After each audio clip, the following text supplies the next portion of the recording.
انسان جو ہوتا ہے وہ خارجی اثر ضرور قبول کرتا ہے، اور اب چونکہ زمانہ ہے پرنٹ میڈیا کا، الیکٹرانک میڈیا کا، سوشل میڈیا کا، تو کسی کونے میں کوئی خبر ہوتی ہے تو وہ پھیل جاتی ہے۔ چیزوں کے اچھے اثرات بھی ہوتے ہیں اور بہت زیادہ برے اثرات بھی ہوتے ہیں۔ ہماری عورتیں گھروں کے اندر بیٹھی تھیں، بہت ساری چیزوں سے آگاہ نہیں ہوتی تھیں۔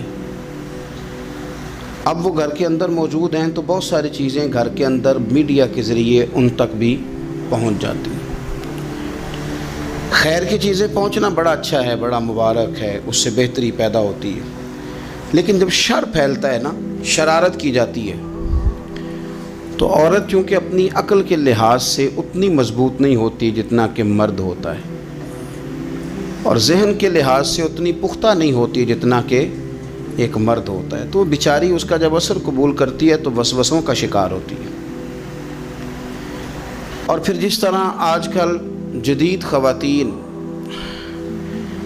جدت کا لیبل لگا کے سوسائٹی میں آئی ہیں، کہتی ہیں ہم نے سیاسی، سماجی، فلاحی، ملکی، ان سب معاملات کے اندر پورا کردار ادا کرنا ہے، تو وہ چونکہ ایک حسین نعرہ لے کے آتی ہیں، تو ہماری بیٹیاں، بچیاں، بہنیں، مائیں بعض اوقات حالات کے جبر کی وجہ سے، بعض اوقات وسوسوں کی کثرت کی وجہ سے وہ کسی نہ کسی طور پر اس تکلیف کا شکار ہو جاتی ہیں، اور شیطان انہیں اپنی لپیٹ میں لیتا ہے۔ کرنے کا کام یہ ہے کہ عورتوں کو بتایا جائے کہ تمہارا اصل سبق ہے کیا، تمہارا دین کے اندر کردار کیا ہے، تمہاری فضیلت کیا ہے، حقوق کیا ہے، تمہیں کتنا نوازا گیا ہے، اور تمہارا کردار بڑا شاندار رہا ہے۔ عورتوں کا بڑا تابناک اور خوبصورت کردار رہا ہے دین کے لیے ہمیشہ، بلکہ جتنے لوگ دین کے لیے تیار ہوئے، عالم ہوں، مجاہد ہوں، غازی ہوں، استاد ہوں، حافظ ہوں، ان سب کو تیار کرنے والی مائیں ہیں، اور وہ پوری جد و جہد کے ساتھ بھیجتی، تیار کرتی، محنت کرتی۔ انہوں نے ان کی تیاری میں بھی اور آبیاری میں بھی خوب کردار ادا کیا۔ اب یہ کہ مزید آنے والی نسل میں جو ہماری بیٹیاں ہیں، ان کو ہماری جو اسلاف میں خواتین گزری ہیں، ایک تو ان کے کردار سے ہمیں آگاہ کرانا چاہیے، تاکہ بچیاں بجائے آج کی کسی جدید عورت سے جڑنے کی بجائے وہ سیدہ عائشہ صدیقہ سے جڑیں، وہ سیدہ پاک سیدہ فاطمہ الزہرا سے جڑیں، وہ جو کنیزیں ہیں حضور صلی اللہ علیہ وسلم کے دین کی، حضرت ام سلیم کے ساتھ جڑیں، حضرت ام شریک کے ساتھ جڑیں، حضرت ام عمارہ کے ساتھ جڑیں، انہوں نے جڑنا ہو تو حضرت ام سلمہ کے ساتھ جڑیں، وہ ان سب خواتین کے ساتھ ان کا تعلق مضبوط ہو۔ اور دوسرا یہ بھی ایک بات یاد رکھیں کہ 40، 50، 60 عورتیں کسی جگہ نکل کے کوئی دھما چوکڑی کرتی ہیں تو وہ 22 کروڑ کے ملک میں رہنے والی ہماری پاک ماؤں کی نمائندہ کبھی بھی نہیں ہو سکتی۔ اس لیے دنیا ان کا چہرہ دیکھ کے، بلکہ ان کا مکروہ چہرہ دیکھ کے، ہمارے گھروں میں حیا کا پردہ پہن کے بیٹھنے والی عورتوں کو اس پر کبھی بھی وہ قیاس نہ کریں۔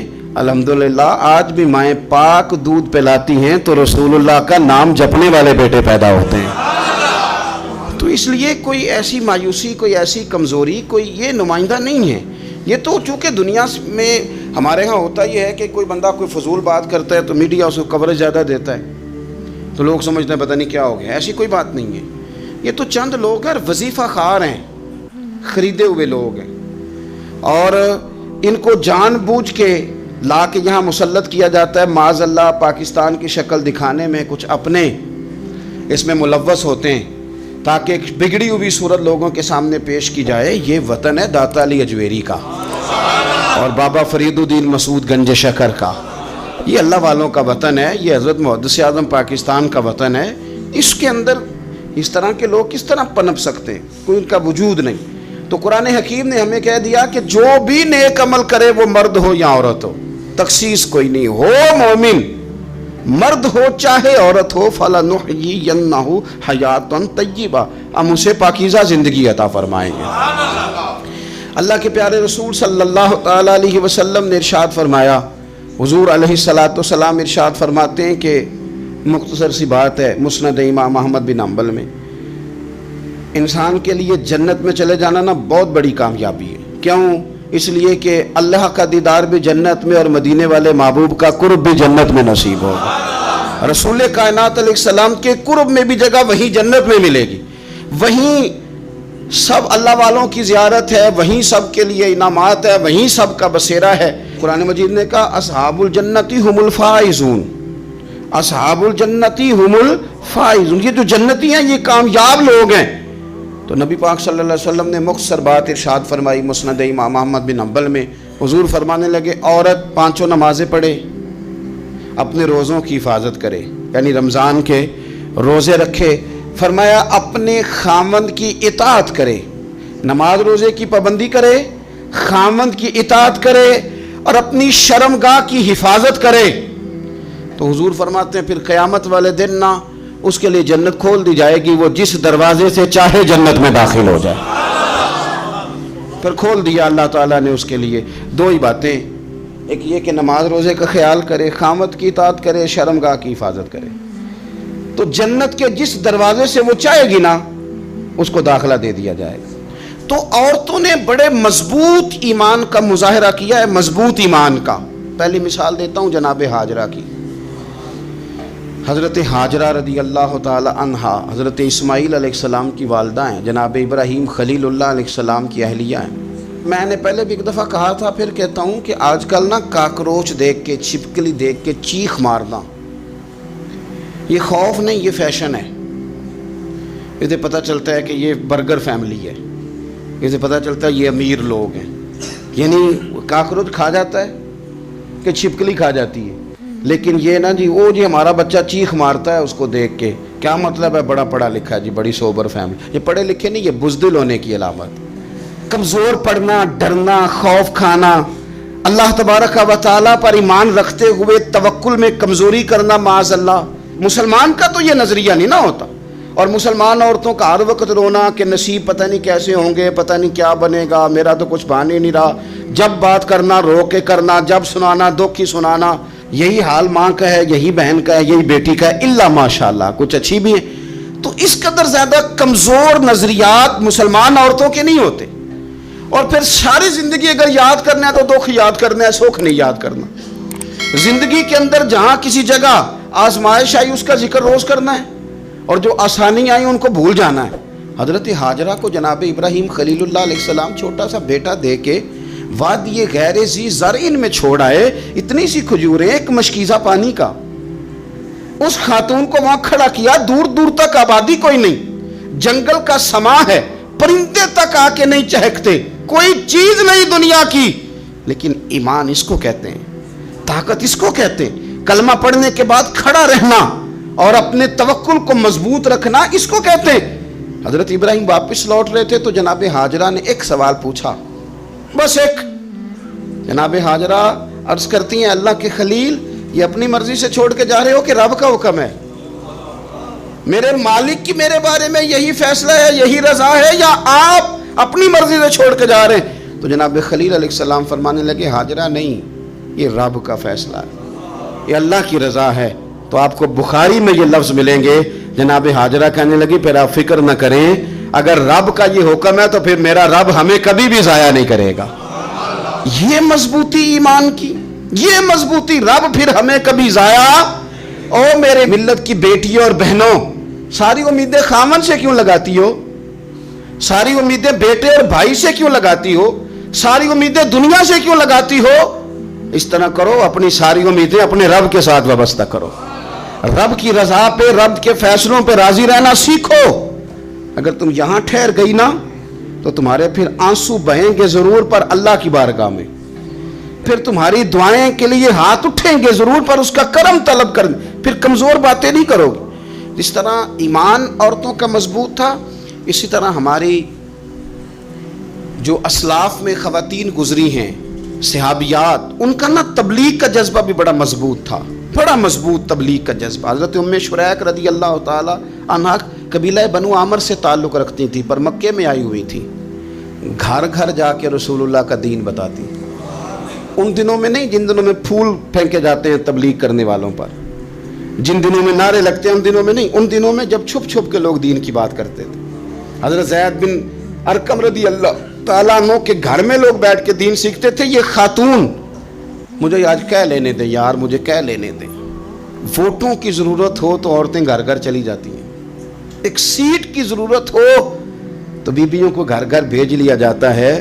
یہ دیکھو یہ ایمان ہے رسول اللہ صلی اللہ علیہ وسلم پر, صحابیات کا یہ کمال ہے کہ گھر گھر وہ بھی گئی ہیں, پر ووٹ کے لیے نہیں, رسول اللہ کے دین کے لیے, رسول اللہ کے دین کے لیے. گھر گھر حضرت ام شریک جاتی, جا کے نا, اور وہ طریقہ تھا نا, عورتوں کو قائل کرتی. بڑے کٹھن حالات تھے اسلام پر, اعلانیہ کوئی بات نہیں کر سکتا تھا.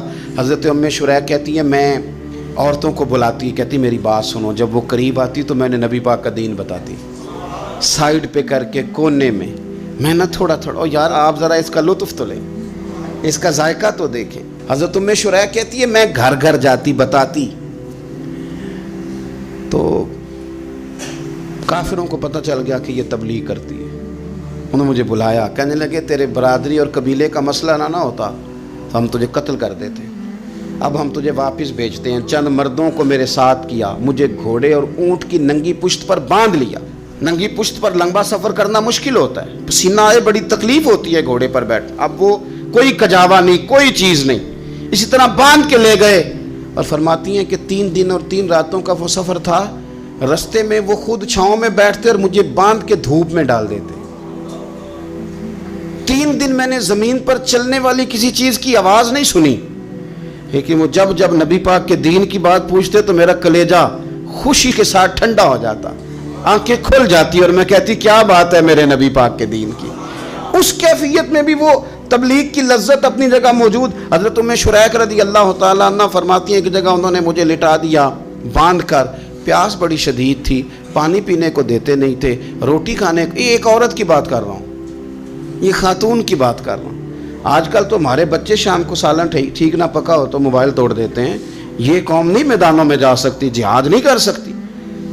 خاتون کہتی ہے کہ شدید پیاس تھی اور مجھے باندھ کے لٹایا ہوا تھا. مجھے جب تکلیف بڑھ گئی تو اچانک میں نے دیکھا پانی کا ایک ڈول برآمد ہوا ہے. میں نے اس سے تھوڑا سا پی لیا, پر طلب ابھی باقی تھی. وہ پھر آ گیا برتن, میں نے پھر پیا. طلب ابھی باقی تھی, پھر برتن آ گیا. امام ابو نعیم نے اس کو لکھا ہے حلیۃ الاولیاء میں. فرماتے ہیں تیسری دفعہ وہ پھر بھرا ہوا ڈول پورے کا پورا آ گیا. اب میں نے پیا بھی, اپنے کپڑوں پہ بھی چھڑکا. جب وہ سارے بیدار ہوئے تو مجھے آگے کہنے لگے کہ تو نے ہمارا پانی استعمال کیا ہے. فرماتی ہے پھر انہوں نے اپنے برتن دیکھے, مشکیزیں دیکھے تو بھرے ہوئے تھے. میرے قریب آ کے کہنے لگے یہ پانی کہاں سے آیا؟ تو میں نے کہا تم ابھی میرا عقیدہ نہیں سمجھے, یہ میرے رب نے مجھے دیا ہے, میرے رب نے مجھے دیا. فرماتی ہے مجھے باندھ کے لے جا رہے تھے, پر جب میری بات سنی نا تو بول کے کہنے لگے ہمیں سمجھ آ گئی ہے تیرا دین ہمارے دین سے بہتر ہے, تیرا عقیدہ ہمارے عقیدے سے بہتر ہے. اور ایک روایت میں یوں بھی ہے کہ وہ باندھ کے لے جا رہے تھے, پر یہ کمال دیکھا تو کلمہ پڑھ کے مدینے والے کے غلام بن گئے. صحابیات نے نا بڑا جم کے دین کا کام کیا. عقیدہ, پھر تبلیغ, پھر میدان جہاد.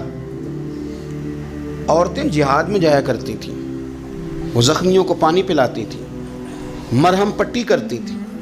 پہلے اپنے جسم کے ساتھ بڑی بڑی پٹیاں لپیٹ کے لے جاتی, جہاں کسی زخمی کو ضرورت ہوتی وہ پٹیاں کرتی. اور اعصابی طور پر مضبوط رہ کے میدان کے اندر جہاد وہ بندہ کرتا ہے جو یقین کامل کی دولت جسے نصیب ہو, جسے پتہ ہو کہ یہ میں مروں گا تو میرا مرنا رائے گا نہیں, اللہ مجھے شہادت کا درجہ عطا فرمائے گا. لیکن اگر یہیں سے بندہ اپنے آپ کو مطمئن نہ کر سکے تو میدان میں جائے گا. یقین کامل ہو, اگر ہو یقین کامل پیدا تو پھر کٹ جاتی ہیں زنجیریں, پھر انسان آگے مضبوطی سے آگے بڑھتا ہے. نبی پاک صلی اللہ علیہ وسلم جب جہاد کے لیے تشریف لے جاتے نا تو عورتوں پر کسی نہ کسی شخص کو نمائندہ بنا کے چھوڑ کے جاتے تھے. ایک دفعہ مولا علی شیر خدا کو بھی چھوڑ کے گئے, حضرت عبداللہ ابن مختوم رضی اللہ تعالیٰ عنہ کو بھی ایک دفعہ چھوڑ کے گئے. ایک موقع پر نا حضور نے عورتوں کو ایک جگہ پہ چھوڑا پیچھے, تو وہ قلعہ تھا حضرت حسان بن ثابت رضی اللہ تعالیٰ عنہ, بڑا مضبوط قلعہ تھا. اس قلعے کے اندر خواتین ساری محفوظ کر کے ان کو وہاں بٹھا دیا گیا. حضور جہاد کے لیے چلے گئے. اب وہاں قلعے میں عورتوں کو اس لیے رکھا گیا تھا کہ یہاں یہودی بھی ہیں, تو ایسا نہ ہو کہ ہم باہر لڑیں تو وہ اندر سے کوئی شرارت کر دیں, لہٰذا عورتیں محفوظ رہیں. حضرت حسان بن ثابت رضی اللہ تعالیٰ عنہ کی ڈیوٹی تھی تلوار لے کے حفاظت کرنے کی، تو ایک یہودی آ گیا، وہ اب ٹو کرنے لگا، تجسس کرنے لگا کہ یہاں عورتیں ہیں تو کوئی مرد بھی ہے کہ نہیں، دائیں بائیں دیکھنے لگا۔ حضرت صفیہ رضی اللہ تعالیٰ عنہ نے توجہ کی، جناب حسان بن ثابت سے کہنے لے 1 منٹ لگا اس کی گردن مار دے، ایسا نہ ہو کہ یہ جا کے بتا دے، گردن اڑا دے۔ حضرت حسان بن ثابت ذرا تھوڑی کوشش کرنے لگے، ارادہ کرنے لگے، آگے بڑھنے لگے، تو ابھی وہ تیاری میں ہی تھے تو حضرت صفیہ رضی اللہ تعالیٰ عنہ خود نکلیں پیچھے سے ہو کے، ذرا سا ایک ستون کے پیچھے چھپیں، ہاتھ میں بڑا سا ڈنڈا پکڑا، وہ آپ کے قریب سے گزرنے لگا۔ تو یہ خاتون کی بات کر رہا ہوں، خاتون کی، کسی مرد کی ضرورت ہے عورت کو تنگ کر جائے؟ شرط یہ ہے کہ عورت کے اندر بھی تو غیرت ایمانی ہونا، اس کے اندر بھی تو وہ قوت ہونا، ایسا نہ ہو کہ وہ کمزور پڑ جائے۔ ہاتھ کے اندر ڈنڈا تھا، جب وہ یہودی پاس سے گزرنے لگا تو اللہ اکبر کہہ کہ بی بی نے اتنے زور سے مارا ڈنڈا، حضور کی پھپھو نے ایک ہی ڈنڈا کھایا اور وہ زمین پہ ڈھیر ہو گیا۔ حضرت صفیہ نکلی اور جناب حسان بن ثابت سے کہنے لگی مجھے آتی ہے شرم، کیونکہ جب کسی کو مار دیا جائے تو اس کا مال مال غنیمت ہے نا کافر کا، اب اس کی زرہ اتارنی ہے، اس کی تلوار لینی ہے۔ فرمایا مجھے شرم آتی ہے، وہ مرد ہے، اس طرح کرو مار میں نے دیا، سامان تم اتار کے لے آؤ۔ یہ قوت تھی مسلمان عورتوں کے اندر، یہ شوق تھا، یہ جذبہ تھا۔ ہمارے ہاں نا وہ روز روز کی کمزوریاں، عورتوں کا روز آنسو بہانا اور جہاں بھی سنانا دھوکھی سنانا، اس نے انہیں کمزور کر دیا۔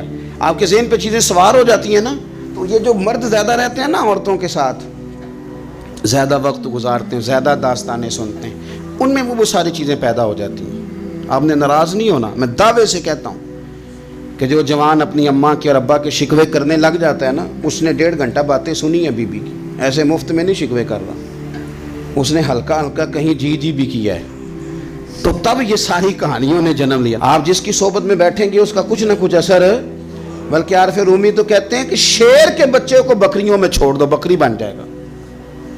شیر کے بچے کو بکریوں میں چھوڑو، وہ بکری ہے، اس لیے کہ شیروں کی صحبت بندے کو شیر بناتی ہے۔ تو جب بیٹھنا ہی نہیں ہے، باتیں ہی سارا دن یہ والی سننی ہے، ہر وقت رہنا ہی اسی داستان میں، پھر کمزور باتیں، پھر اپنے ماضی کے دکھ، پھر پتہ نہیں کیا۔ آپ نے ناراض نہیں ہونا، میں بعض جوانوں کی باتیں سن کے میرا دل کرتا ہے کہ اسے کہوں یار تو کیا بات کر رہا ہے، اپنا قد دیکھ، تو اپنی عمر دیکھ، رب نے تجھے مرد بنایا ہے، تو کمال آدمی ہے، تو کھڑا ہو۔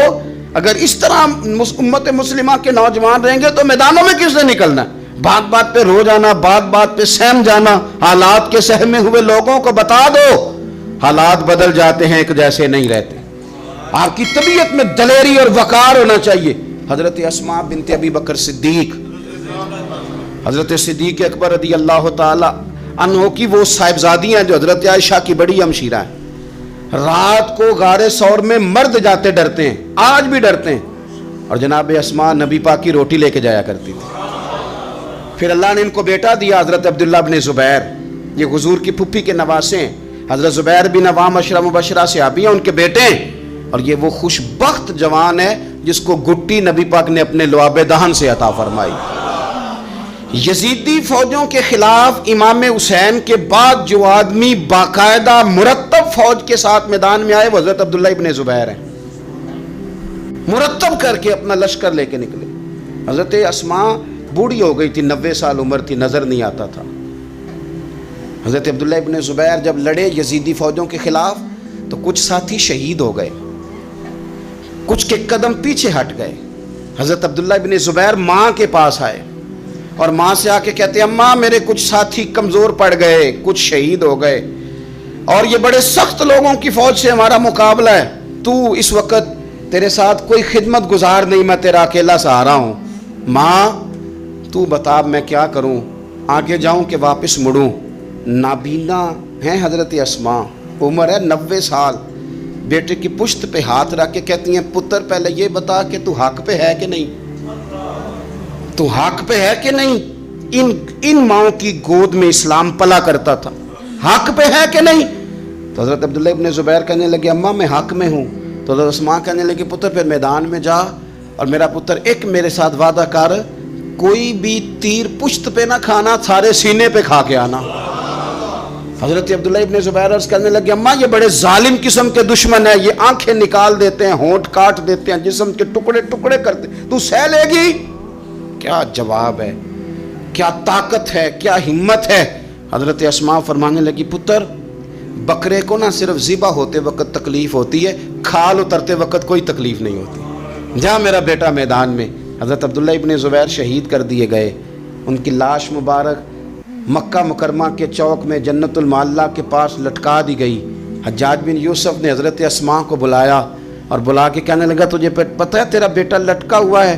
فرمانے لگی ہاں مجھے پتہ ہے، یہ بچپن سے ہی شاہ سوار ہے، یہ گھوڑوں پہ رہنا ہی پسند کرتا تھا۔ اور پھر کیا جملہ کہا، حجاج کے لوگ کہتے ہیں یہ فوجوں میں اور تلواروں کی جھنکار میں کبھی نہیں کانپا تھا، پر حضرت اسماء جو نابینا ہیں ان کے جملوں نے نرزہ طاری کر دیا۔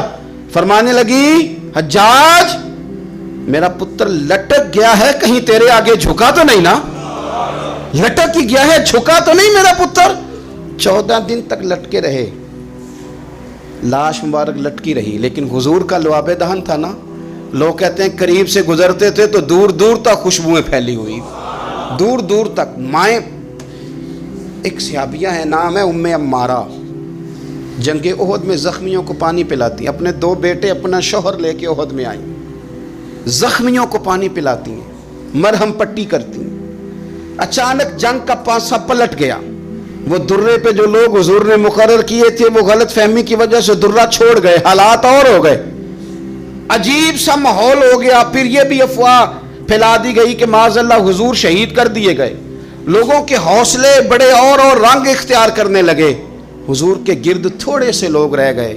او میرے بھائیوں، او ملت کی بیٹیوں بہنوں، یہ ہے تمہارا انداز دین کی خدمت میں، یہ خواتین کا انداز ہوتا ہے۔ حضرت ام عمارہ پہلے زخمیوں کی مرہم پٹی کرتی تھی، اب سارا کچھ پھینک دیا، تلوار لی اور جا کے نا حضور کے گرد کھڑی ہو گئی، کہنے لگی آئے نا کون آتا ہے میرے کریم کے پاس، آ کے دکھائے نا کوئی، اساں کیتی ہے جان حوالے رب دے، ایسا عشق کمایا ہے اسی مرن تو اگے ہی مر گئے ہیں باپ، اساں تا مطلب نو پایا ہے، آ کے کھڑی ہو گئی۔ حضور فرماتے ہیں میں دائیں دیکھتا تھا تو ام عمارہ ہوتی تھی، میں بائیں دیکھتا تھا تو ام عمارہ ہوتی تھی، آگے دیکھتا تھا تو ام عمارہ، پیچھے ام عمارہ۔ حضور فرمانے لگے تو بہت سارے لوگوں سے سبقت لے گئی ہے، تو بڑے سارے لوگوں سے آگے نکل گئی ہے، ان کو زخم لگ رہے ہیں، تیر آ رہے ہیں، پر خاتون ہو کے ڈٹی ہوئی ہیں، رسول اللہ صلی اللہ علیہ وسلم کے سامنے کھڑی، حضور پر آنے والے تیر اپنے وجود پہ لیتی ہیں۔ او میرے عزیز، رسول پاک علیہ السلام نے فرمایا تجھے رب نے بڑا حوصلہ دیا ہے، اتنا گہرا زخم بازو میں آیا کہ غار بن گئی، غار۔ اللہ کی پیارے محبوب نے نظر کرم فرمائی، حضور نے فرمایا کچھ مانگ لے، کہنے لگی سونیا اگر میری خدمت قبول ہے تو دعا کر دیں اللہ قیامت کے دن بھی آپ سے دور نہ کرے، رب دور نہ کرے۔ حضور نے دعا کر دی اے اللہ اس کو اور اس کے خاندان کو قیامت میں بھی میری رفاقت دینا۔ حضور کی دعا سنی تو باہر نکلی، فرمانے لگی لوگو لو پھر میں نے اپنا مقصد پا لیا ہے، میں کامیاب ہو گئی ہوں، اب دنیا کی کوئی مصیبت بھی میرے اوپر آئے تو مجھے کوئی پرواہ نہیں، اس لیے کہ مدینے والے نے یہاں بھی کرم فرما دیا ہے وہاں بھی کرم فرما دیا ہے۔ یہ طاقتیں تھیں ان خواتین کے۔ ایک تابعی بزرگ تھے حضرت ابو عبد الرحمن فروغ، صاحب تاریخ بغداد نے لکھا ہے وہ جہاد پہ چلے گئے، 30,000 دینار اپنی بیوی کو جاتے دفعہ دے گئے، کہنے لگے لو پاس رکھ لو، اور بیٹا بھی ماں کی گود میں ہی تھا، کچھ نے لکھا پیدا ہو چکے تھے، کچھ کا کہنا ہے کہ ان کے جانے کے 1-2 ماہ بعد بیٹے کی ولادت ہوئی، اور بیٹے کا نام کیا ہے ربیعہ بن ابو عبد الرحمن، اور یہ بیٹے وہ ہیں جو حضرت امام مالک جیسے لوگوں کے استاد ہیں، حضرت حسن بصری جیسے لوگوں نے ان سے پڑھا، خود جہاد پہ چلے گئے۔ آج تو فوجیوں کی نوکری ہے نا جی، ان کا یہ نظام ہے کہ وہ جاتے ہیں انہیں تنخواہ ملتی ہے، چھٹی پہ آتے ہیں۔ اس زمانے میں یہ تھا کہ مال غنیمت سے حصہ ملتا تھا، اور فتوحات کا یہ طریقہ تھا کہ یہ علاقہ فتح ہوا تو آگے چلے گئے، وہ فتح ہوا تو آگے چلے گئے، وہ فتح ہوا تو آگے چلے گئے، کسی نے لوٹنا ہے تو پابندی نہیں تھی، لوٹ سکتا ہے۔ کچھ لوگ جہاد میں ہی رہتے تھے۔ حضرت ابو عبد الرحمن فروغ 27 سال جہاد میں رہے، 27 سال۔ یہاں تو خاوند باہر ہو تو بہت ساری عورتیں کہہ دیتی ہیں کہ تیرے ابے نے تو صرف پیسے کمائے ہیں، مصیبتیں تو ساری میں نے دیکھی ہیں، معاذ اللہ بعض جگہ، سب نہیں لیکن بعض جگہ کہہ دیتی ہیں کہ وقت تے سارے میں کیتے۔ 27 سال شوہر چلا گیا، واپس ہی نہیں آیا، 30,000 دینار دے کے چلے گئے۔ 27 سال کے بعد خیال آیا گھر کا، اب بیٹا محدث بن گیا، عالم بن گیا، اور کمال یہ کہ رہتے کہاں تھے؟ حضور کے مدینے میں، مدینۃ النبی میں، مدینہ منورہ میں صلی اللہ تعالی علیہ وسلم۔ اور ان کے صاحبزادے حضرت ربیہ یہ مسجد نبی میں، حضور کی مسجد میں بیٹھ کے نبی پاک کی حدیث پڑھایا کرتے۔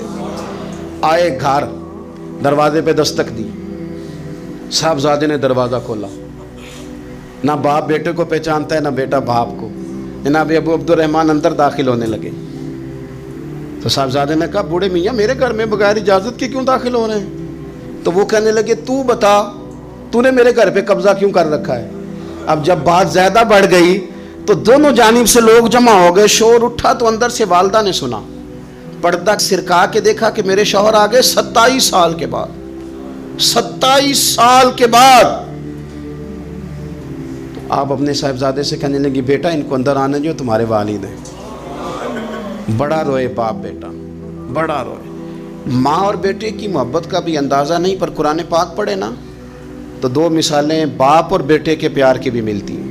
ایک حضرت یعقوب علیہ السلام کا جناب یوسف سے پیار، اور ایک حضرت ابراہیم کا حضرت اسماعیل سے پیار، اور جناب اسماعیل کی جناب ابراہیم کی فرما برداری کی مثال، اس کا بھی جواب کوئی نہیں۔ باپ اتنا رو رہے ہیں اور بیٹے کی یاد میں، اس کا بھی اندازہ کوئی نہیں کر سکتا۔ باپ بیٹا مل کے بڑا روئے۔ عصر کی نماز کا وقت ہو گیا، حضرت ربیہ جو محدث ہیں وہ وضو کر کے مسجد شریف چلے گئے۔ یہ ابھی چونکہ سفر سے آئے تھے، انہوں نے کھانا وانا کھایا، تھوڑی دیر بیت گئی تو یہ نہیں پوچھا پیچھے حال کیا رہا، پوچھتے ہیں اپنی بیوی سے میرے 30,000 دینار کہاں ہیں؟ تو اہلیہ کہنے لگی مسجد جائیں نا، حضور کی مسجد میں عصر پڑھ کے آئیں، پھر میں بتاتی ہوں پیسے کہاں ہیں۔ حضرت ربیہ نے امامہ باندھا، جبہ پہنا، حضور کی مسجد میں بیٹھے اور حدیث پاک کا درس دے رہے ہیں۔ سامنے حضرت حسن بصری جیسے، امام مالک جیسے لوگ بیٹھے ہیں۔ حضرت ابو عبد الرحمن فروغ جو ان کے والد تھے، عصر کی نماز پڑھ کے نا تو پوچھتے ہیں ایک شخص سے یہ کون ہے نوجوان کالی داڑھی والا، عمر زیادہ نہیں پر کس طرح شوق سے حضور کا دین بیان کر رہا ہے، کون ہے؟ تو بتانے والے نے کہا کہ حضور ایک نا ابو عبد الرحمن نام کے بزرگ ہیں، وہ 27 سال سے جہاد میں گئے ہوئے، یہ ان کا بیٹا ہے۔ یہ سنا کہ میرا پتر اتنا بڑا عالم، چھم چھم آنسو بہے، داڑھی بھر گئی آنسو، حضور کی مسجد میں تشکر کے آنسو، خوب روئے، خوب روئے۔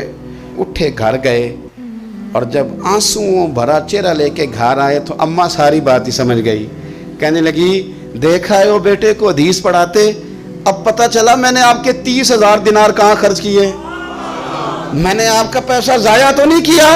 حضرت ابو عبد الرحمن فروغ فرمانے لگے رب تجھے صلہ دے اور میری طرف سے بھی دے، تو نے تو کمال کر دیا ہے۔